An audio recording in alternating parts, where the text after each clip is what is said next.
동물의 왕국 같은 다큐를 보면요, 많은 생각을 하게 되고 많은 것을 또 깨달을 수가 있습니다.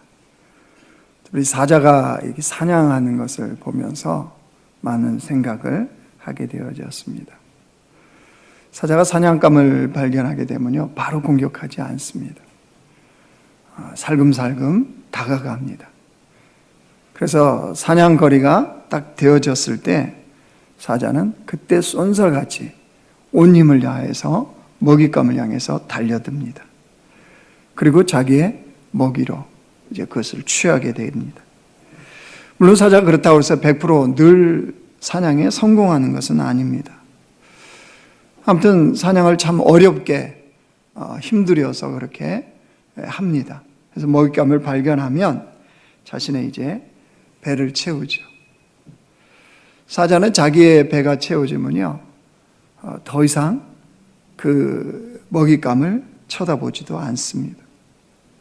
그냥 그 먹잇감을 그 자리에 두고 떠나죠. 그 떠나면 그것을 기다렸던 다른 동물들이 있습니다. 하이에나나 이런 것들이 그 다음에 이제 사자에 이어서 사자가 잡아놓은 그 먹잇감을 자기의 밥으로 삼죠. 이런 장면을 보면 참 우리 인간하고 다르다라는 걸 알게 되어집니다.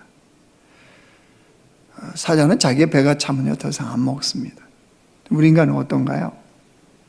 자신의 분량의 몇 배까지 먹는 거 아시죠? 그래서 소화가 안 돼서 소화제까지 먹는 것이 사람입니다. 사자는요, 다음 식사를 걱정하지 않습니다. 내일은 뭘 먹지? 그래서 그 잡았던 먹잇감을 킵해 놓는다든가 그런 일이 없습니다. 우리 인간은 어떤가요? 미래를 위한다는 명목으로 킵을 해놓죠. 그 킵을 해놓은 거 보면 마치 1000만 년 살 것처럼 보입니다. 저는 동물의 왕국 그거 보면서요, 이런 동물들이, 사자들이 훨씬 하나님 방식에 순응하며 사는 것 같습니다. 주님이 만들어 놓은 방식에 순응하며 산다는 거예요. 인간은 그렇지 않아요. 하나님께서 사자를 만드셨는데 사자를 통해서 아마 우리에게 배우라고 하시는 것 같아요. 서로 따져보면 인간이 훨씬 낫죠. 하나님의 형상대로 지음받았을 뿐만 아니라 예수님의 십자가로 구원받은 그런 주의 백성들이잖아요. 그리고 그거 끝인가요? 아니죠. 하나님은 우리에게 약속의 말씀을 주시잖아요. 책임지시겠다고. 그런데 우리는 그 하나님의 말씀에, 그 약속에 우리가 순응하면서 살아가는 거 참 못합니다. 그래서 이 12월 달에요, 이 땅에 오신 예수님, 그 예수님이 무엇으로 오셨는지를 우리가 좀 살피면서 우리 신앙을, 우리 삶을 좀 점검해 보기를 원합니다. 사람들이 이루기 원하는, 인생을 살아가기 원하는 목표들은 다 한결같습니다. 잘 사는 인생이, 잘 사는 인생. 잘 사는 인생들을 원합니다. 왜요? 인생 잘 산다는 거 중요하잖아요. 사람들이 혼동하는 게 있어요. 잘 사는 것과 부자를 동일시합니다. 누군가 부자로 살면 우리는 뭐라고 보죠? 그 사람을 볼 때 잘 산다고 얘기합니다. 부자가 꼭 잘 사는 건가요? 가난한 것은 못 사는 건가요? 근데 우리는 이거 혼용해서 쓰잖아요. 그리고 그렇게 인식을 합니다. 누가 부자로 살면 그 사람 잘 산다. 그거는 우리 생각 속에 그렇게 생각하고 산다는 거죠. KB금융지주 금융연구소에서요, 2021년 한국 부자 보고서를 발간했어요. 근데 거기에서 설문조사 대상자들을 이렇게 선정을 했습니다. 금융자산 10억 원 이상 보유한 자들, 금융자산을 10억 원 이상 보유한 사람들 400명에게, 우리나라입니다. 400명에게 설문조사를 했습니다. 이렇게 질문했습니다. 우리나라 부자 기준이 어느 정도라고 생각하느냐? 부자예요, 부자. 소위 말하는 부자. 이분들이 대답하는 한국의 부자 기준입니다. 여러분들도 거기에 들어가는지 한번 계산해 보십시오. 총 자산 100억 원 이상, 연소득 3억 원 이상.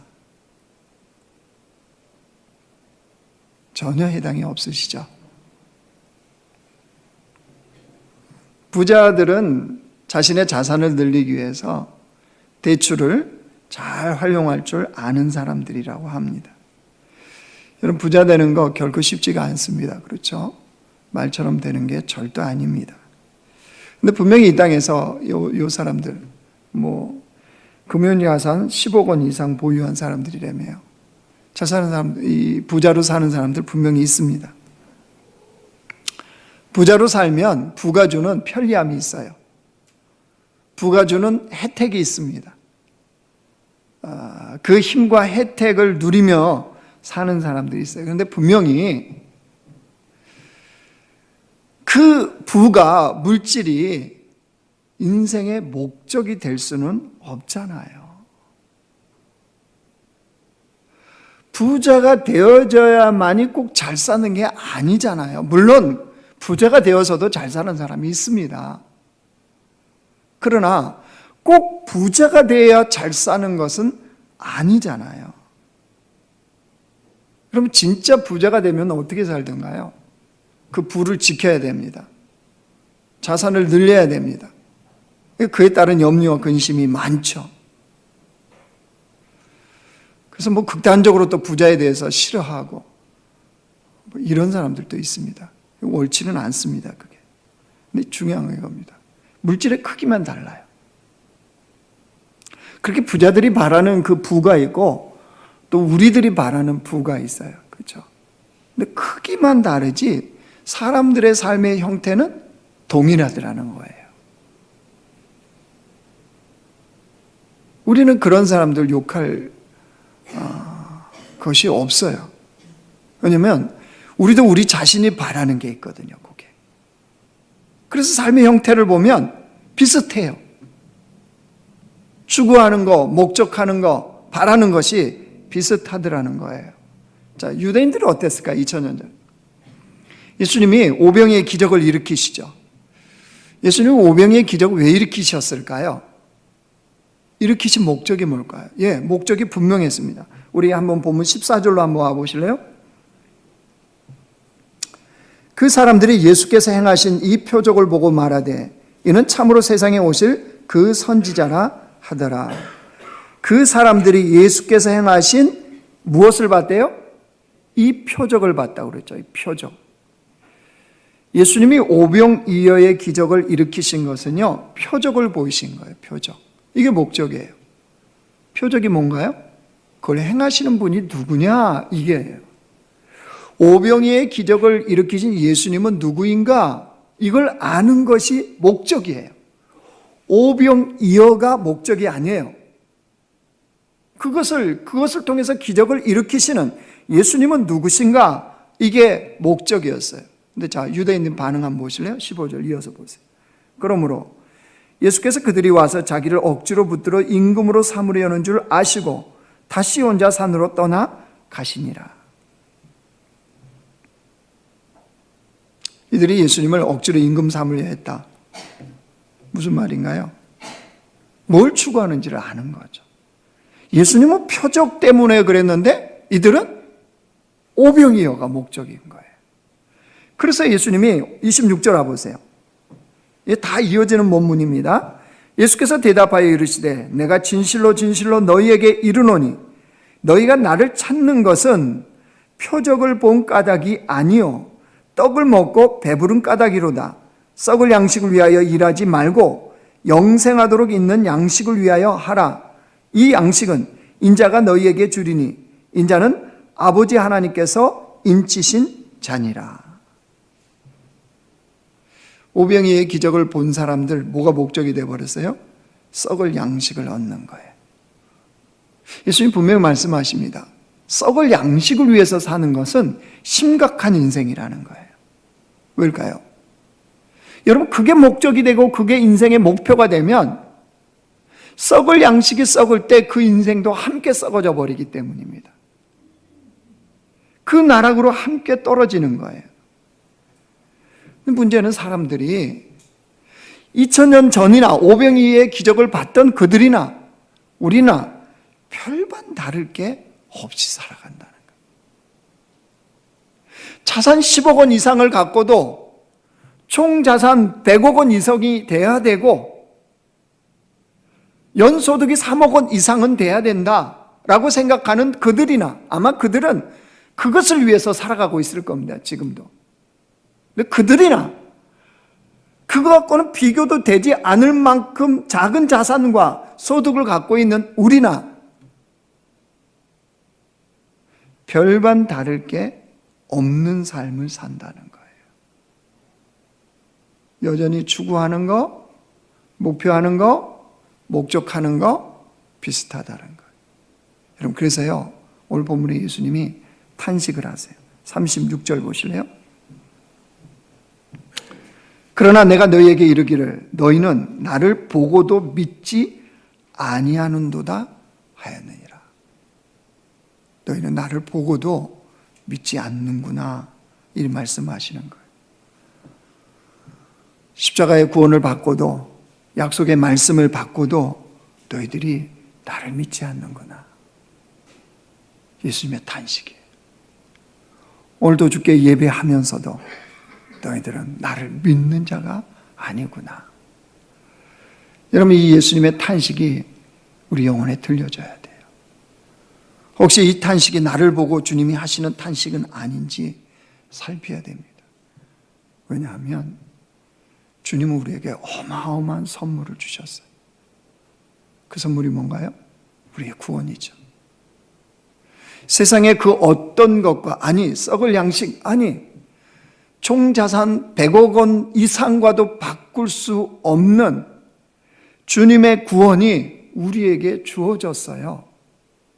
그러니까 우리 존재 자체가 이미 그게 달라졌어요. 한번 보실래요? 에베소서 2장 8절 주님 이렇게 말씀해 주십니다. 너희는 그 은혜에 의하여, 주님의 은혜, 십자가의 은혜에 의하여 믿음으로 말미암아 구원을 받았으니 이것이 너희에게서 난 것이 아니요 하나님의 선물이라. 여러분, 우리 모두는 주님의 어마어마한 선물을 받았어요. 십자가의, 죄로부터 십자가의 구원이라는 이 어마어마한 선물이요, 이 변할 수 없는 이 진리의 선물을 우리는 받은 거예요. 그리고 주님이 그만 끝이다 그러셨나요? 아니요. 이제 그 어마한 선물을 받은 사람들이 어떤 삶을 살 수 있는지, 아니 어떤 삶이 보장된 것인지를 주님은 또 분명하게 약속해 주세요. 로마서 8장 32절. 자, 같이 읽어요. 시작. 자기 아들을 아끼지 아니하시고 우리 모든 사람을 위하여 내어주신 이가 어찌 그 아들과 함께 모든 것을 우리에게 주시지 아니하겠느냐. 여러분, 이 말씀에 거짓이 있나요? 우리 주님이 거짓말 하시나요? 아니죠. 그럼 약속하셨잖아요. 독생자 아들 너희의 구원을 위해서 선물로 내어주신 하나님은 모든 것을 우리에게 내어주신대요. 우리의 필요에 따라 다 내어주신대요. 이 말은 책임지신다는 거잖아요, 우리 인생. 자, 그래서 이제 좀 이런 삶을 살라고 주님 말씀하세요. 마태복음 6장 보이실래요? 제가 읽을게요. 그러므로 염려하여 이르기를 무엇을 먹을까, 무엇을 마실까, 무엇을 입을까 하지 말라. 무슨 말이에요? 염려하지 말라. 로마서 약속했지 않느냐? 염려하지 말라. 그 염려는 다 이방인들이 구하는 것이, 이방인들이 하는 게 염려다. 무슨 말이에요? 아버지가 없는 사람들, 하나님의 아버지가 아닌 사람들이 하는 거래요. 그래서 그 다음 보세요. 너희 하늘 아버지께서는 이 모든 것이 먹을 거, 입을 거, 마실 거, 삶에 필요한 거 너희에게 있어야 할 줄을 아시느니라. 아신대요, 우리 필요를. 아시고 끝인가요, 그분이? 아니잖아요. 주실 수 있는 능력이 넉넉하신 분이잖아요. 자, 여러분, 이것이 우리의 삶에 믿어지면 진리를 알지니 진리가 너희를 자유케 한다는 이것이 무엇인지 우리는 삶에서 구현해낼 수 있잖아요. 돈이 10억 있으면 10억이 있는 상태에서 100만 원이 있으면 100만 원이 있는 상태에서도 우리는 충분히 자유를 누려요. 돈이 100억이 있기 때문에 자유가 제한되고 돈이 100만 원이 있기 때문에 자유가 제한되는 게 아니라는 거예요. 주의 백성들은. 아, 주님 안에서는 이거와 무관하게 내가 자유를 누리는 게 가능하구나. 상황과 여건에 관계없이 이 땅에서 근사한 하나님의 자녀로 사는 것이 가능하구나. 이것을 절저히 깨닫고 그 삶을 적용하는 사람들이 누구라고요? 그리스도인이요. 여러분, 그래서 그리스도인은 명목으로 그리스도인으로 사는 게 아니에요, 이 땅을. 정말 근사한 거예요, 그리스도인이 되었다는 것은. 내가 하나님을 아버지로 섬기며 이 땅을 산다는 것은요, 말로 할 수 없는 근사한 인생을 살 수 있는 사람들이라는 거예요. 근데 현실은 이겁니다, 현실은. 그게 우리 삶이 안 돼. 현실은 상황이 조금만 어려우면 절망해버려요, 우리는. 조금만 어두운 상황을 만나면 낙심하고 좌절합니다. 약속의 말씀은 저 멀리. 우리 내면에 어떤 상처가 오죠? 주님은 약속만 하셔. 약속은 잘하셔. 그리고 우리 현실은 내가 살아가야 되는 것처럼, 내가 아니면 안 되는 것처럼, 내가 책임져야 될 것처럼 여기고 사람들은 달려가요. 그러니까 예수를 믿어도 앞에서 말했던 사람들이요. 자산 100억 원 이상, 연소득 3억 원 이상은 돼야지. 그래야 사는 거지. 그래야 부자지. 거기에 인생을 맞추고 달려가는 그들하고 별반 다를 게 없는 그리스도인으로 살아간다.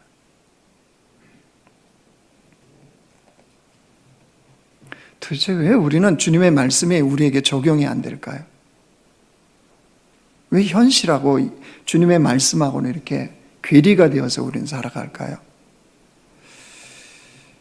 여러분, 우리가 너무 가난해서 그렇습니다. 영적으로 너무 가난해. 영적으로 너무 가난하다 보니까 이 약속의 말씀이 내 것이 아니에요. 없는 거예요, 그러니까. 로마서 8장의 약속의 말씀, 에베소의 약속의 말씀, 이것들이 내 안에, 내 인생에, 내 영혼의 자산으로 들어와 있지를 않는 거예요. 우리 계산 잘하잖아요. 자, 한번 계산해 보실래요? 나는 썩을 떡이 많은 사람입니까? 생명의 떡이 많습니까? 내 인생은 뭐가 많으세요? 썩을 떡이 많습니까? 아니면 생명의 떡이 많은 사람입니까?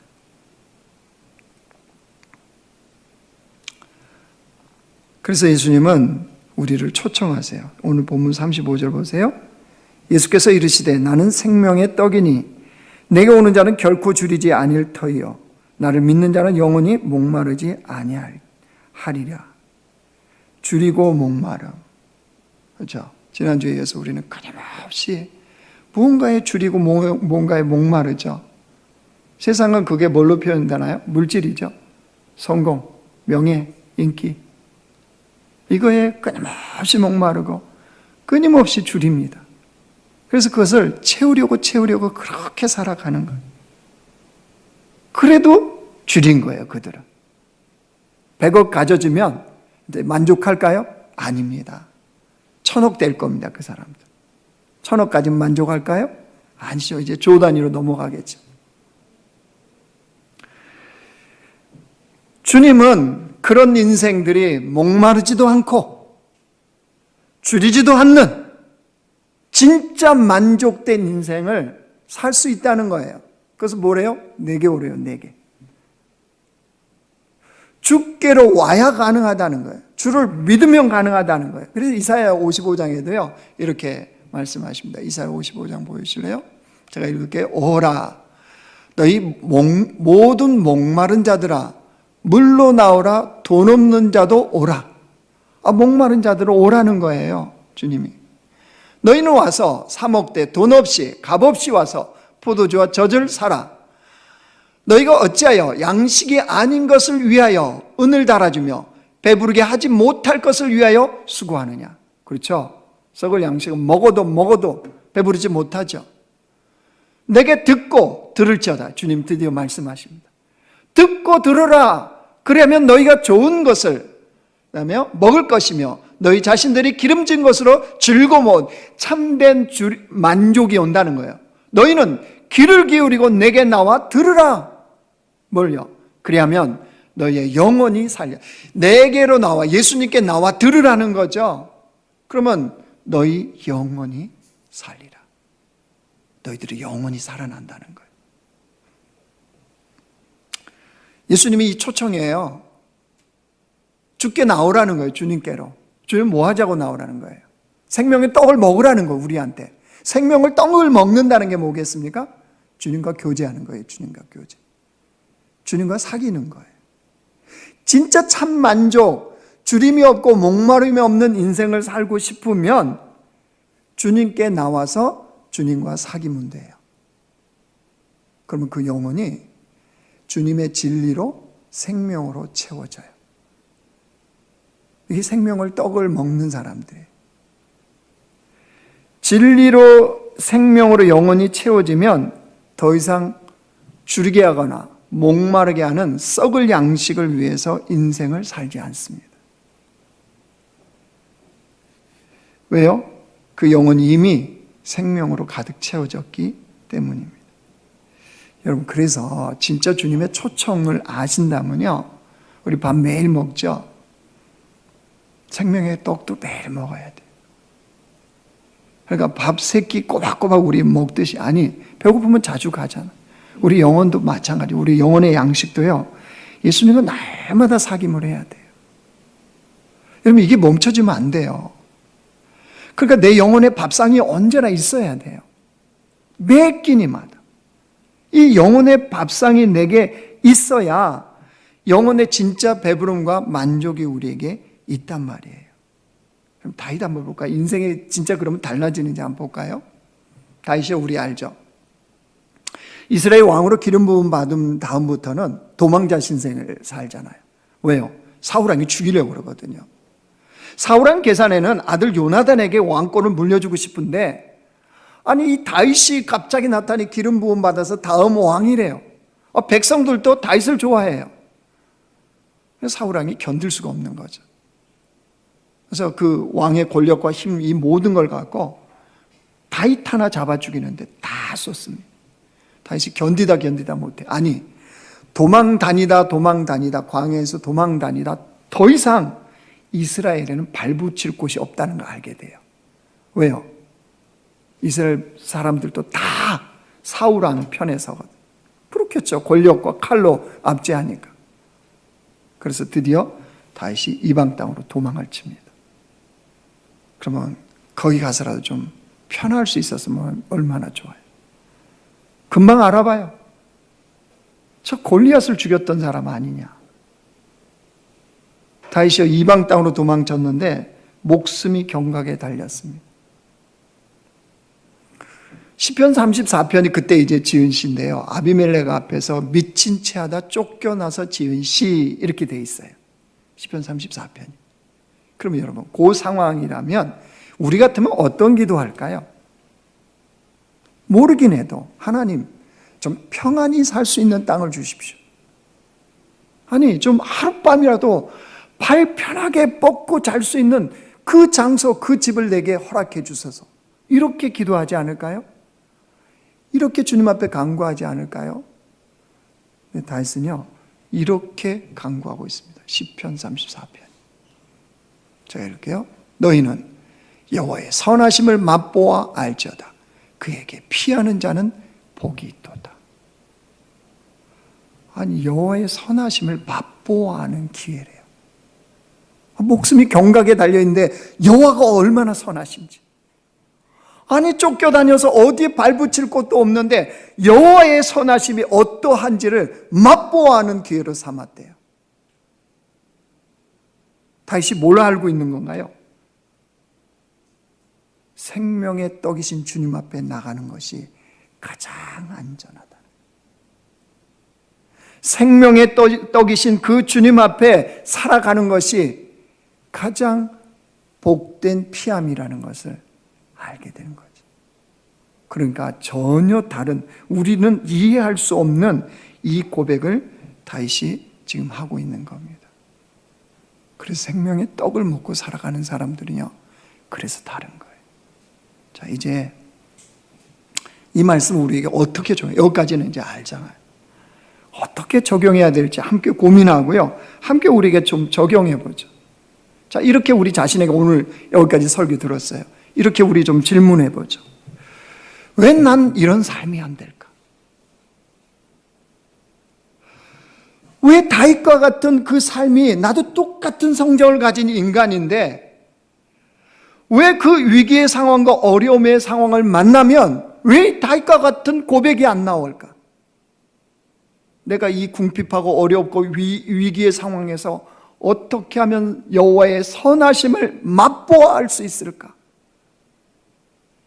이게 왜 나는 나의 관심과 나의 주제와 목적이 되지 않을까? 주님, 내게 오라. 목마르지 않는다. 줄이지 않는다. 이렇게 주님 늘 초청하시잖아요. 그렇죠? 우리 기도하며 말씀 보면 주님의 초청장을 늘 받잖아요. 근데 왜 우리는 이렇게 주님의 초청장 앞에서 게으름으로 살아갈까요? 생명의 떡의 밥상을 차려주시고 우리를 초청하시는데 왜 나는 그 앞에 나가는 것이 그렇게 게으를까요?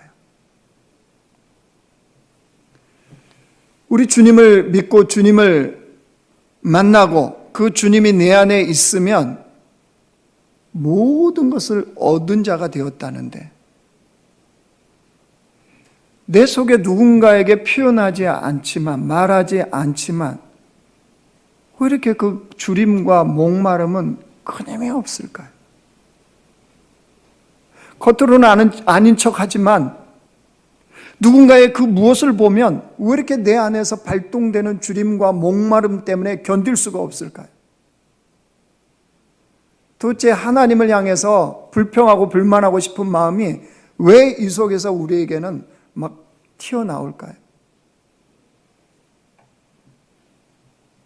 그것은 적용입니다. 적용. 우리가 생명의 떡을 얻기 위해서, 오늘 주님 말씀하시는 생명의 떡을 얻기 위해서 썩을 떡을요 내려놓는 것을 하지 않기 때문입니다. 우리는 생명의 떡도 갖고 싶고 썩을 떡도 갖고 싶은 거예요. 둘 다 붙잡고 나가고 싶은 거예요.